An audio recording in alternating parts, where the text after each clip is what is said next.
চাপের মুখে পড়ে অবশেষে স্বীকার করলেন ম্যাচ চলাকালীন কেন বারবার আর্জেন্টিনার খেলোয়াড়দের বিরুদ্ধে ফাউলের বাঁশি বাজিয়েছেন এবং কার্ড দেখিয়েছেন তিনি, এবং এর তীব্র প্রতিবাদ জানালেন ব্রাজিলিয়ান ফুটবলার নেইমার জুনিয়র। অন্যদিকে সংবাদ সম্মেলনে দাঁড়িয়ে খোদ লিওনেল মেসি জানিয়ে দিলেন কিভাবে ইচ্ছাকৃতভাবে তাদের এই ফাইনাল হারানো হয়েছে, আর কেনই বা মেসি এই টুর্নামেন্টে গোল্ডেন বুট কিংবা অন্য কোনো ব্যক্তিগত পুরস্কার পেলেন না। আর্জেন্টিনা বনাম স্পেনের এই ফাইনাল ম্যাচের প্রতিটি অজানা তথ্য নিয়েই সাজানো আজকের এই প্রতিবেদন। শেষ পর্যন্ত সঙ্গে থাকুন, চলুন শুরু করা যাক। 2026 সালের বিশ্বকাপের ফাইনালে মুখোমুখি হয়েছিল পৃথিবীর দুই ভিন্ন প্রান্তের দুই দেশ, আর্জেন্টিনা এবং স্পেন। ফাইনালের আগে থেকেই সবাই ধরে নিয়েছিলেন এই ম্যাচ হবে একেবারে হাড্ডাহাড্ডি এবং সমানে সমানে এক লড়াই। বাংলাদেশ সময় রাত 1টায় শুরু হয় এই মহা গুরুত্বপূর্ণ ফাইনাল। খেলার শুরুটাও হয়েছিল ঠিক তেমনই। আর্জেন্টিনা যথেষ্ট ভালো খেলছিল, স্পেনও নিজেদের সাধ্যমতো ভালো ফুটবল উপহার দিচ্ছিল, কিন্তু খেলার বয়স যখন 10 মিনিট পার হলো তখন থেকেই শুরু হলো এক রহস্যময় পরিবর্তন। আর্জেন্টিনা যেন হঠাৎ করেই নিজেদের স্বাভাবিক খেলার ছন্দ ভুলে গেল। একের পর এক ভুল পাস, উদ্দেশ্যহীন শট, বল কাকে দিচ্ছে কেন দিচ্ছে যেন কিছুই তারা বুঝে উঠতে পারছিল না মাঠে। অন্যদিকে স্পেনের খেলায় ছিল এক অন্যরকম সৌন্দর্য।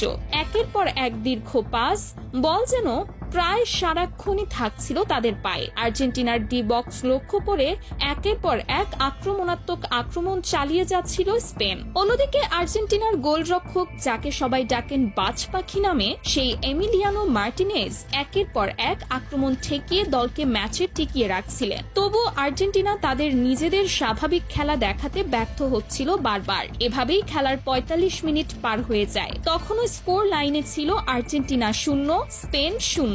সবাই হয়তো ভেবেছিলেন বিরতির পর হয়তো ঘুরে দাঁড়াবে আর্জেন্টিনা, কিন্তু বাস্তবে হলো ঠিক তার উল্টো। বিরতির পর তারা যেন আরো এলোমেলো এবং দিশাহীন ফুটবল খেলতে শুরু করলো। আর্জেন্টিনার মতো একটি বিশ্বকাপ জয়ী দলের কাছ থেকে এমন হতাশাজনক পারফরমেন্স কেউই প্রত্যাশা করেননি। দলের প্রধান কোচ লিওনেল স্কালোনি একের পর এক খেলোয়াড় পরিবর্তন করে পরিস্থিতি সামাল দেওয়ার চেষ্টা করছিলেন, কিন্তু কোনো খেলোয়াড়ই যেন মাঠে নিজেদের স্বাভাবিক খেলাটা তুলে ধরতে পারছিলেন না। এদিকে শুরু থেকেই রেফারির সিদ্ধান্তগুলো নিয়ে জন্ম নিতে শুরু করেছিল প্রশ্ন। মনে হচ্ছিল যেন প্রথম মিনিট থেকেই আর্জেন্টিনার বিপক্ষেই দাঁড়িয়ে আছেন তিনি। যদিও এটাও সত্যি যে আর্জেন্টিনা এই ম্যাচে যথেষ্ট পরিমাণ ফাউল খেলেছিলেন, তবু আসল বিতর্কের সূত্রপাত ঘটে নির্ধারিত 90 মিনিটের পরের অতিরিক্ত সময়, অর্থাৎ 93 মিনিটের মাথায়। এনজো ফার্নান্ডেজের একটি সাধারণ মানের ফাউলে তাকে সরাসরি লাল কার্ড দেখিয়ে মাঠের বাইরে পাঠিয়ে দেন রেফারি স্লাভকো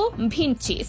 লাল কার্ডের সিদ্ধান্তের সঙ্গে সঙ্গেই মাঠে থাকা লিওনেল মেসি সহ বাকি খেলোয়াড় এবং মাঠের বাইরে থাকা কোচ লিওনেল স্কালোনি তীব্র প্রতিবাদ জানান। তারা দাবি করেন VAR প্রযুক্তির মাধ্যমে সিদ্ধান্তটি আরেকবার পর্যালোচনা করা হোক, কিন্তু রেফারি সেই দাবিতে কর্ণপাত করেননি।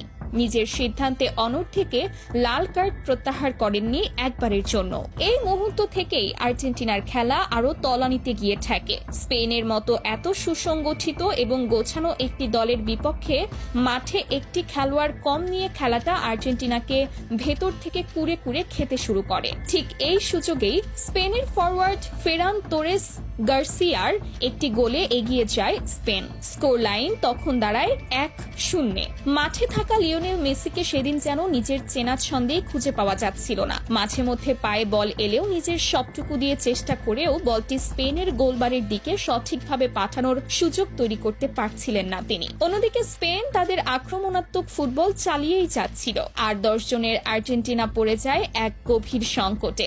রক্ষণ সামলাবে নাকি আক্রমণে মন দেবে, সেই সিদ্ধান্তহীনতাই যেন গ্রাস করে ফেলেছিল পুরো দলকে। শেষ পর্যন্ত অতিরিক্ত সময়ের শেষ দিকে বেশ কয়েকটি সুযোগ তৈরি করলেও কোনোভাবেই সেগুলো কাজে লাগাতে পারেনি আর্জেন্টিনা। অবশেষে রেফারির দীর্ঘ বাঁশির সঙ্গে সঙ্গে বিশ্বকাপের ট্রফি হারিয়ে ফেলেন আর্জেন্টিনা, আর ট্রফি নিজেদের নামে লিখিয়ে নেন স্পেন। মাঠের এক প্রান্তে তখন স্পেনের খেলোয়াড়দের উদযাপন, গ্যালারি ভর্তি দর্শকদের উচ্ছ্বাস, আর অন্য প্রান্তে মাটিতে বসে অঝরে কাঁদছেন লিওনেল মেসি। এই দৃশ্য স্টেডিয়ামে উপস্থিত হাজার হাজার দর্শক এবং টেলিভিশনের পর্দার সামনে বসে থাকা বিশ্বজুড়ে কোটি কোটি আর্জেন্টাইন সমর্থকের চোখ অশ্রুসিক্ত করে তোলে। আর্জেন্টাইন খেলোয়াড়রাও তখন নিজেদের কান্না সামলাতে পারছিলেন না। নিজেদের সবটুকু উজাড় করে দিয়েও তারা যেন লিওনেল মেসির শেষ ইচ্ছেটুকু পূরণ করতে পারলেন না। ম্যাচ শেষ হতে না হতেই শুরু হয়ে যায় ব্যাপক বিতর্ক।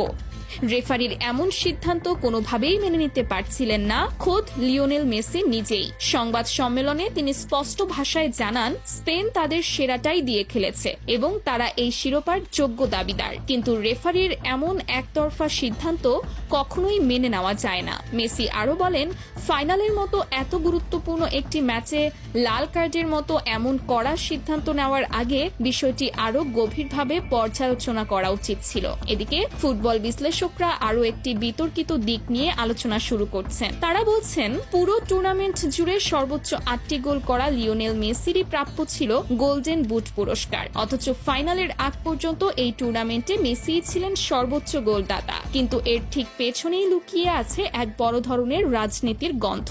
বিশ্বকাপের ঠিক আগের দিন অনুষ্ঠিত ব্রোঞ্জ পদক নির্ধারণী ম্যাচে মুখোমুখি হয়েছিল ফ্রান্স এবং ইংল্যান্ড। সেই ম্যাচে ফ্রান্স করে 6টি গোল আর ইংল্যান্ড করে 4টি গোল। অথচ পুরো টুর্নামেন্টে ফ্রান্স যেখানে ফাইনালে স্পেনের বিপক্ষে একটি গোলও করতে পারেনি আর ইংল্যান্ড আর্জেন্টিনার কাছে 2-1 গোলে হেরে বিদায় নিয়েছিল, সেখানে হঠাৎ এই ব্রোঞ্জ পদকের ম্যাচে এত বিপুল সংখ্যক গোল হওয়াটা বিশ্লেষকদের কাছে বেশ সন্দেহজনক মনে হচ্ছে। অনেকেই মনে করছেন এই ম্যাচটি মূলত সাজানো হয়েছিল মেসির গোল্ডেন বুট বাতিল করার উদ্দেশ্যে।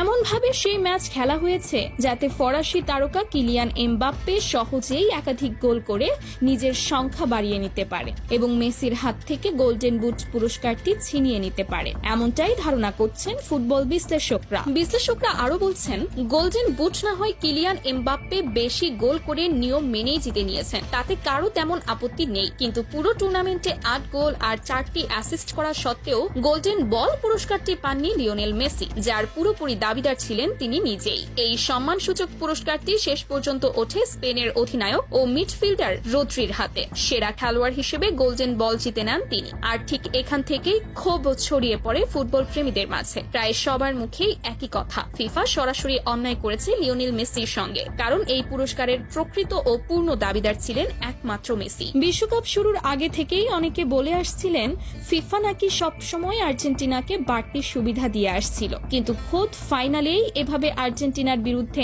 এমন এক সুপরিকল্পিত ষড়যন্ত্রের অভিযোগ ওঠাটা যেন সম্পূর্ণ ভিন্ন এক বাস্তবতা তুলে ধরে। এটা ঠিক যে আর্জেন্টিনা নিজেদের সামর্থ্য অনুযায়ী খেলতে পারেনি, রীতিমতো হতাশাজনক ফুটবল উপহার দিয়েছে সেটি, কিন্তু রেফারির এমন